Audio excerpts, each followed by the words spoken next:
Good morning. Welcome to AA.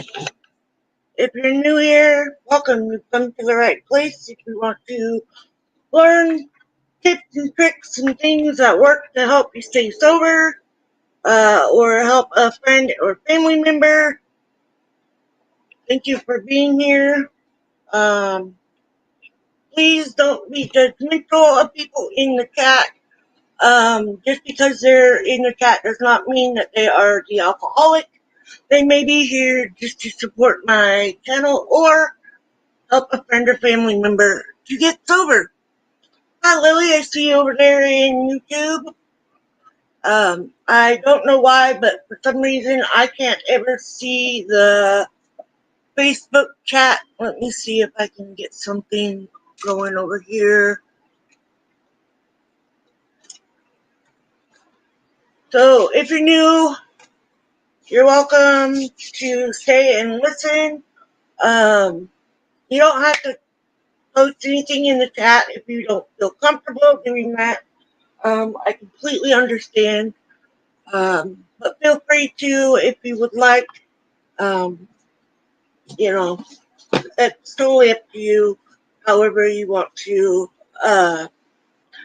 be here. If you're watching the replay, thank you for watching and listening to me read the books that have helped me to become sober and stay sober.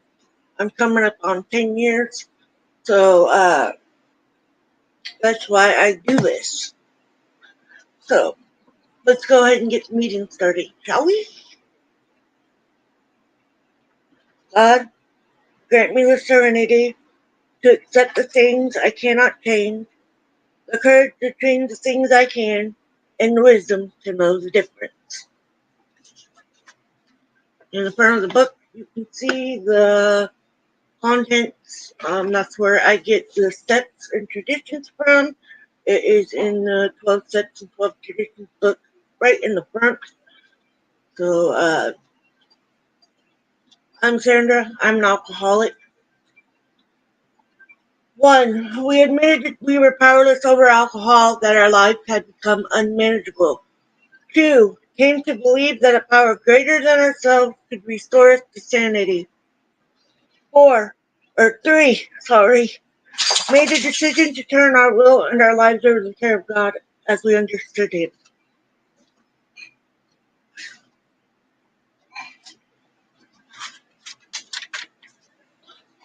4. Made a searching and fearless moral inventory of ourselves. 5. Admitted to God, to ourselves, and to another human being the exact nature of our wrongs.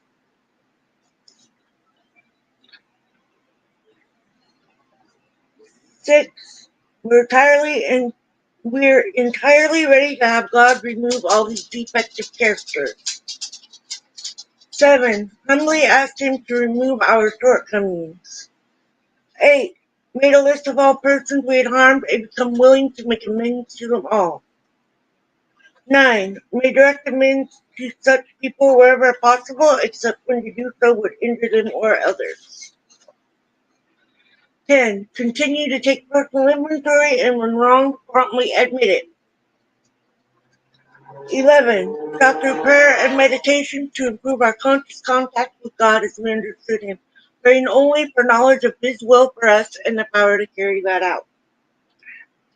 12. Having had a spiritual awakening as a result of these steps, we tried to carry this message to alcoholics and practice these principles in all our affairs.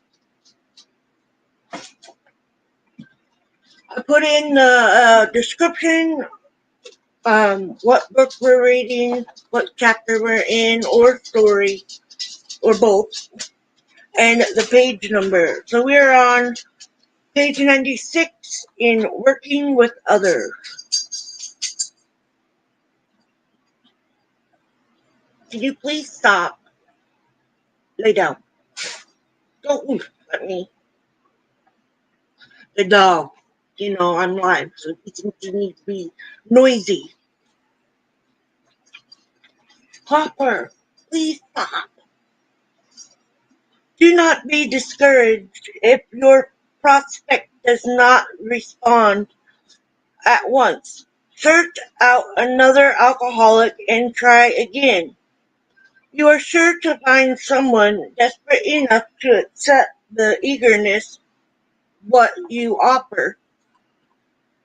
We find it a waste of time to keep chasing a man who cannot or will not work with you. If you leave such a person alone, he may soon become convinced that he cannot recover by himself.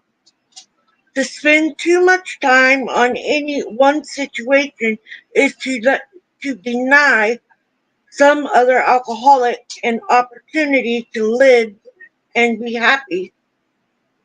One of our fellowship failed entirely with his first half dozen prospects. He often says that if he had continued to work on them, he might have deprived many others who have since recovered of their chance.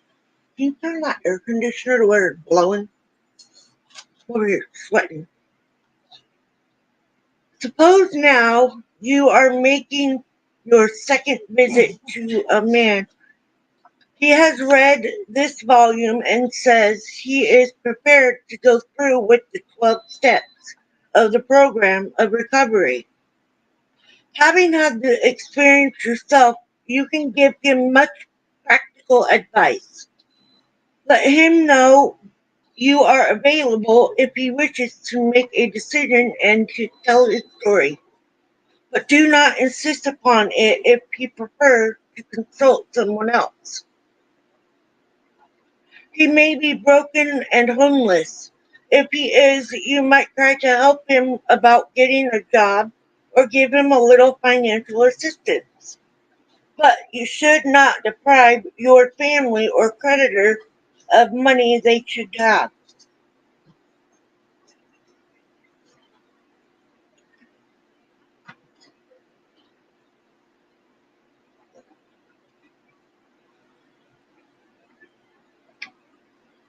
I lost my spot again.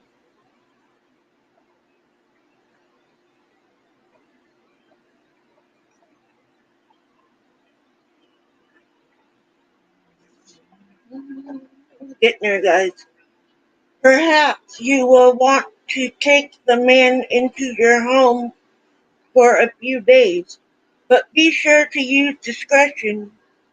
Be certain he will be welcomed by your family and that he is not trying to impose upon you for money, connections, or shelter. Permit that and you only harm him. You will be making it possible for him to be insincere. You may be adding or aiding in his destruction rather than his recovery. Never avoid these responsibilities, but be sure you are doing the right thing if you assume them. Helping others is the foundation stone of your recovery. A kindly act once in a while isn't enough. You have to act the good Samaritan every day, if need be. It may mean the loss of many nights' sleep, great interference with your pleasures, interruptions to your business.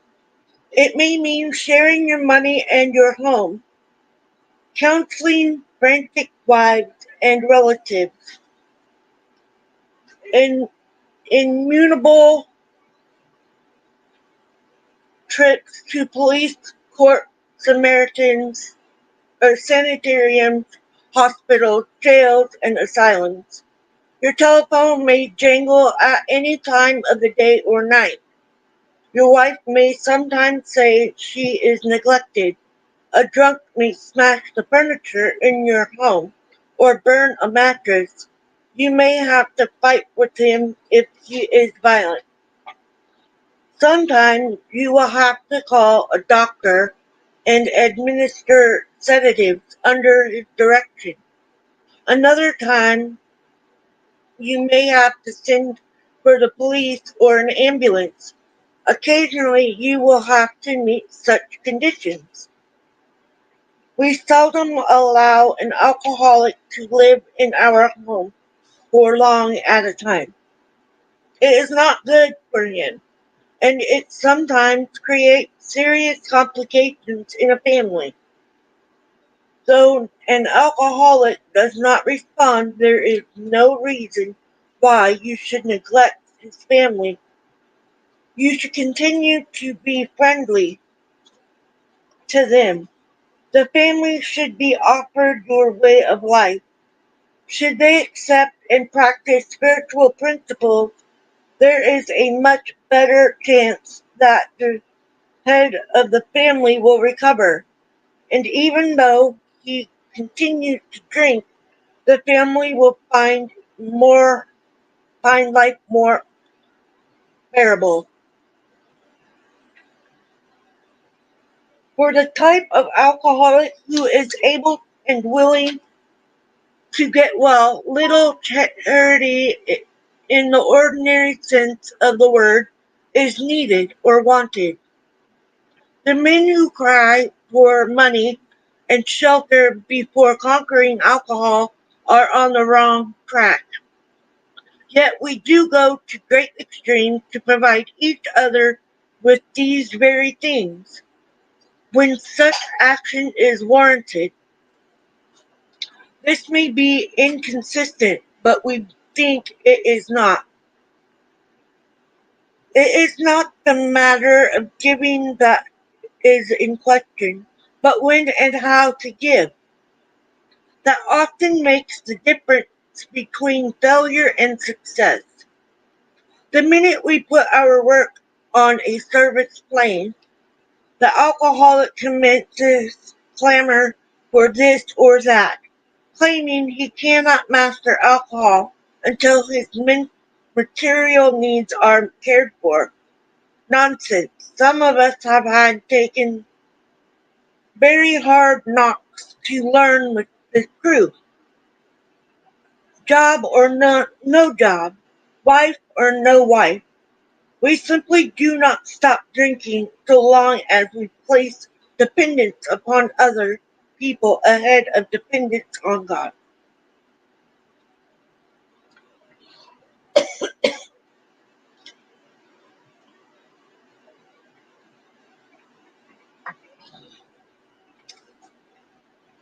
Turn the idea into consciousness of every man that he can get well regardless of anyone.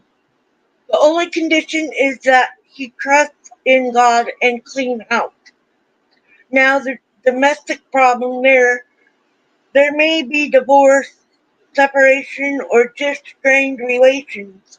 When your prospect has made such reputation as he can to his family and has thoroughly explained to them the new principles by which he is living, he should proceed to put those principles into action at home.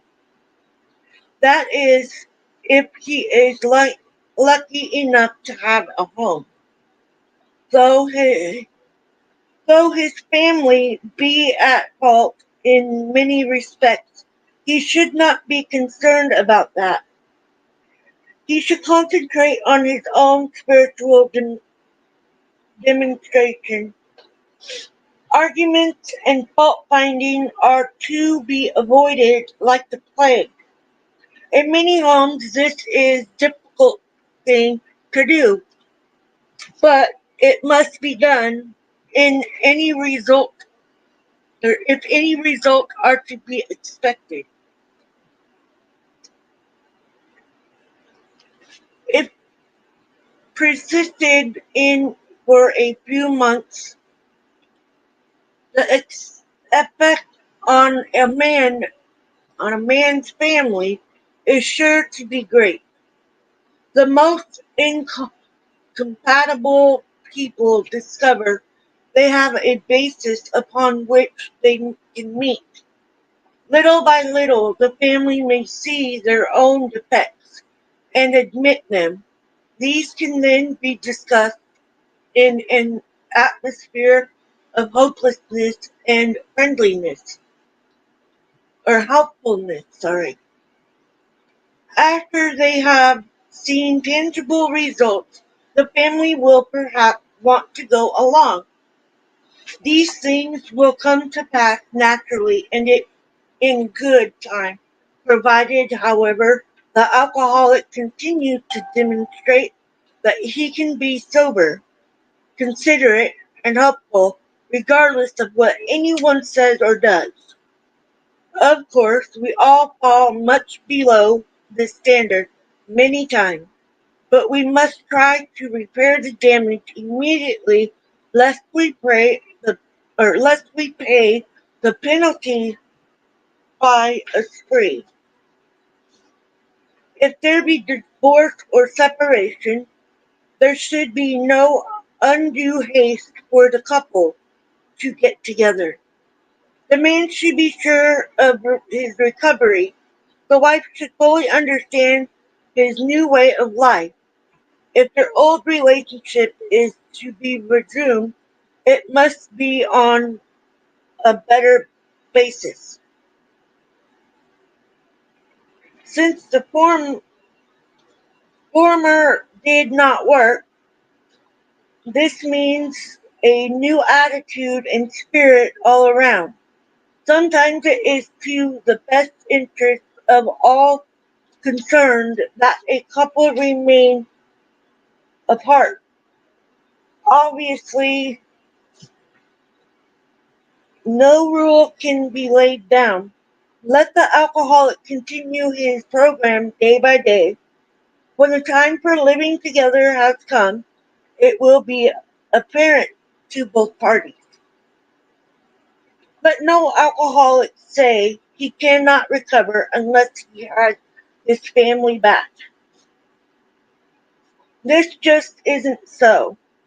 In some cases, the wife will never come back for one reason or another. Remind the prospect that his recovery is not dependent upon people, it is dependent upon his relationship with God. We have seen men get well whose families have not returned at all. We have seen others slips when the family came back too soon. Both you and the new man must walk day by day in the path of spiritual progress. If you persist, remarkable things will happen. When you look back, we realize that the things which came to us when we put ourselves in God's hands were better than anything we could have planned. Follow the dedicate for a higher power, and you will presently, persistently live in a new and wonderful world, no matter what your present circumstances.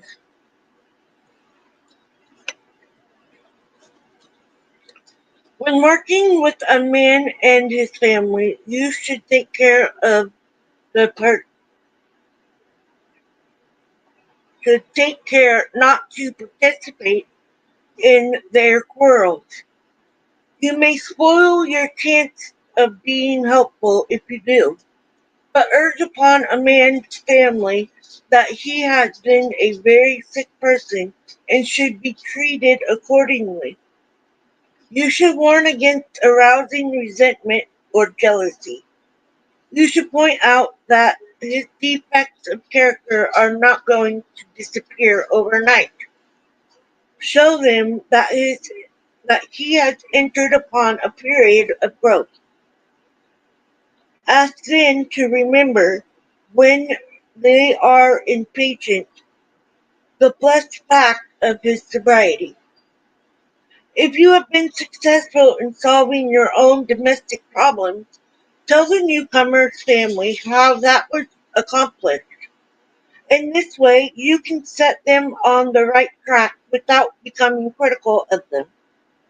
The story of how you and your wife settled your difficulties is worth any amount of criticism. Assuming we are spiritually fit, we can do all sorts of things alcoholics are not supposed to do. People have said we must not go where liquor is served. We must not have it in one we must not have it in our homes. We must shun friends who drink. We must avoid moving pictures which show drinking scenes. We must not go into bars. Our friends must hide their bottles if we go to their homes. We mustn't think of or be reminded about alcohol at all. Our experience shows that this is not necessarily so. We meet these conditions every day. An alcoholic who cannot meet them still has an alcoholic mind. There is something the matter with his spiritual status. His only chance for sobriety would be some place like the Greenland ice cap, and even there an Eskimo might turn up with a bottle of scotch and ruin everything. Ask any woman who has sent her husband to distant places on the theory he would escape the alcohol problem. In our behalf, any scheme of combating alcoholism which purposes or proposes to shield the sick man from temptation is doomed to failure. If the alcoholic tries to shield himself, he may succeed for a time, but he usually winds up with a bigger explosion than ever. We have tried these methods. These attempts to do the impossible have always failed. Hi, Ava.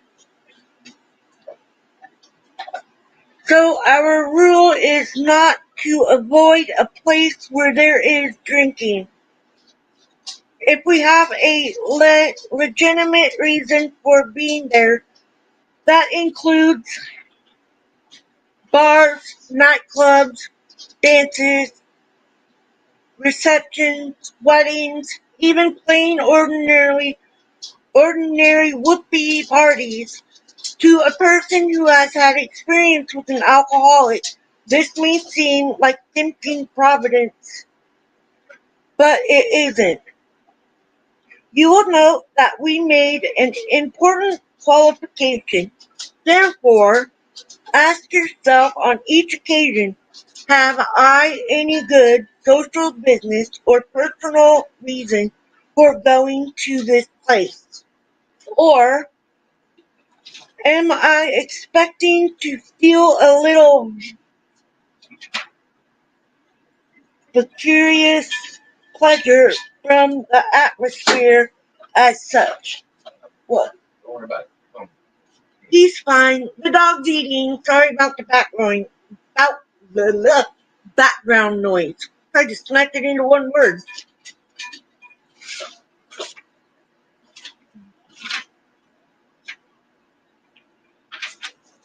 Places. If you answer these questions satisfactorily, you need have no apprehension. Go or stay away, whichever seems best. But be sure you are on solid spiritual ground before you start and that your motive in going is thoroughly good. Do not think of what you will get out of the occasion. Think of what you can bring to it. But if you are shaky, you had better work with another alcoholic instead. You really have to be annoying when I'm busy online.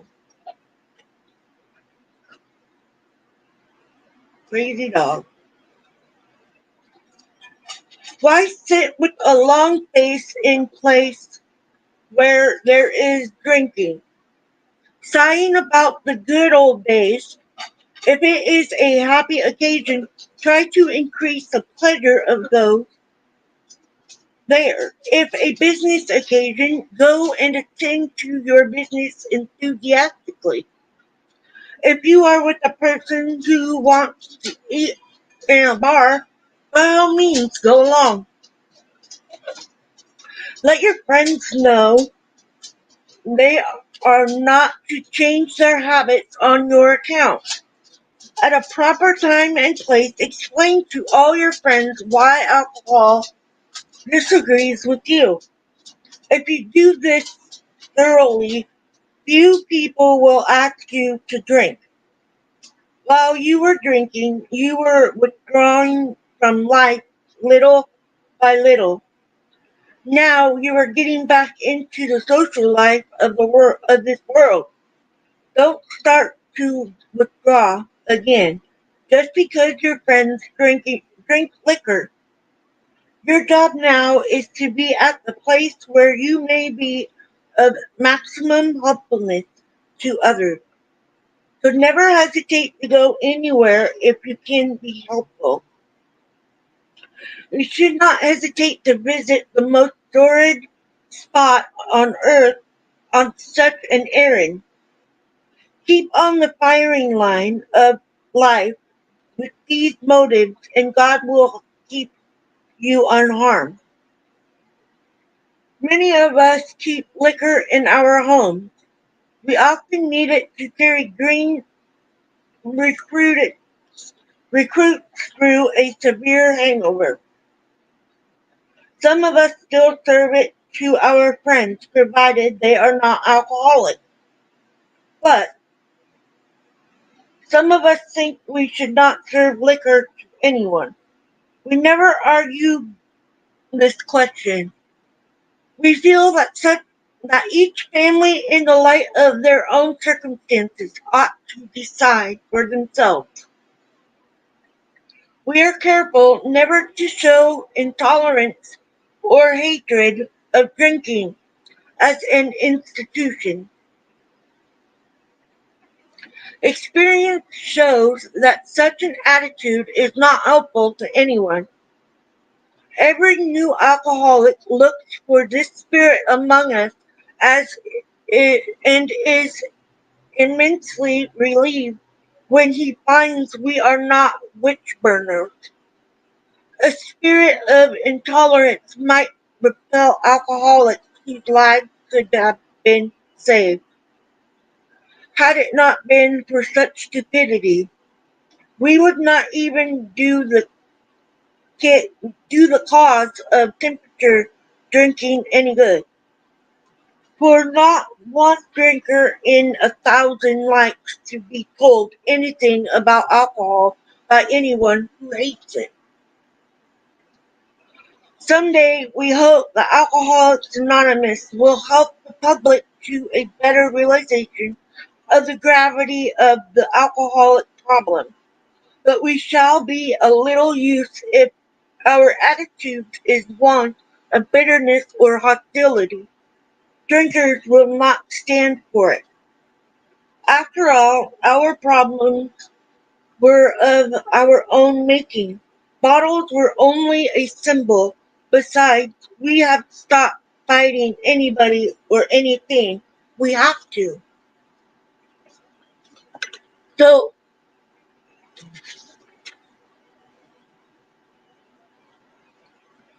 I have I did all of those things. I went and when I stopped drinking, I've said it a dozen times, but I'm gonna keep saying it. I stopped drinking and then I started avoiding every possible scenario where there was alcohol.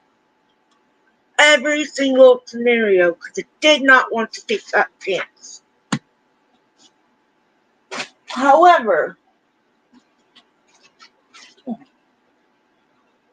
AA has taught me that I can go into those situations and be okay and say, no, I'm not going to allow myself to drink that first drink. No matter where I go. I've gone into bars. I have gone into casinos. I have gone into restaurants that serve it. My family members have it on their counters.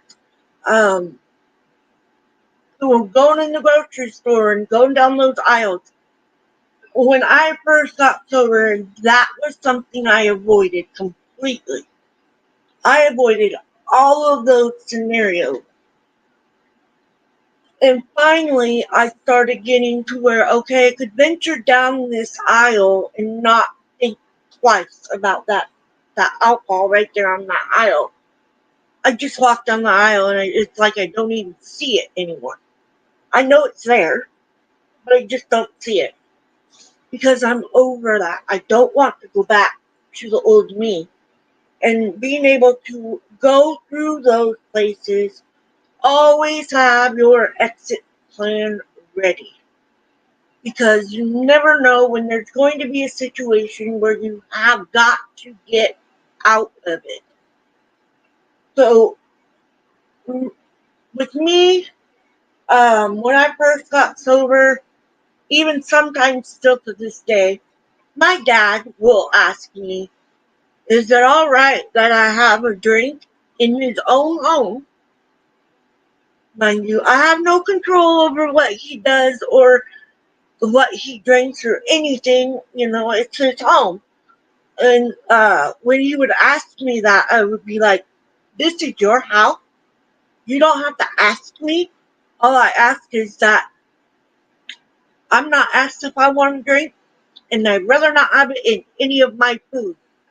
Uh, I don't even get mouthwash that has alcohol in it. I refuse to use it. The only thing that has alcohol in it is the hand sanitizer, and I will use that.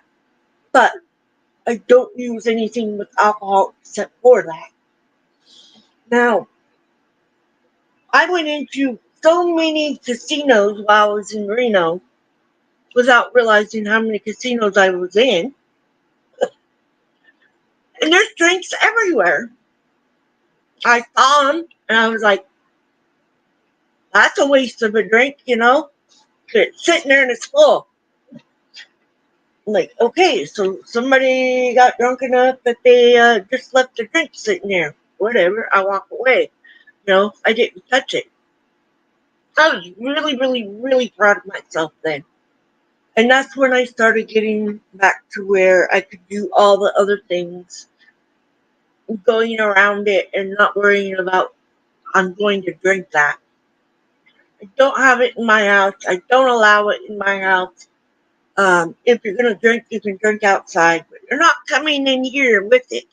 Because to me, this is my space where I don't have to worry about it being in here. And so that's just our rule anywhere. I don't buy it for anybody. I refuse to be an enabler. I just want to dedicate my time and my sobriety to helping others to get what I've got, and that is sobriety. Um, and AA has helped me a lot through the 10 years, almost 10 years. Um, the first time I got sober, I did set myself up. I went out a year after I started, a year after I got sober. But I didn't have AA. I didn't have, I wasn't worried about my family leaving because we had already worked through all that stuff. But then I got drunk again and I didn't stop for a while. And, but I quit almost 10 years ago and I'm pretty proud of that.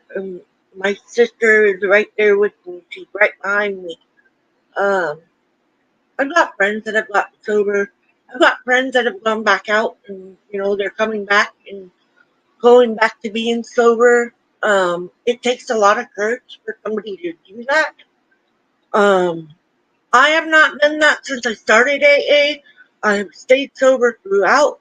I've had dreams that I've drank, yes, and those can knock you for a loop.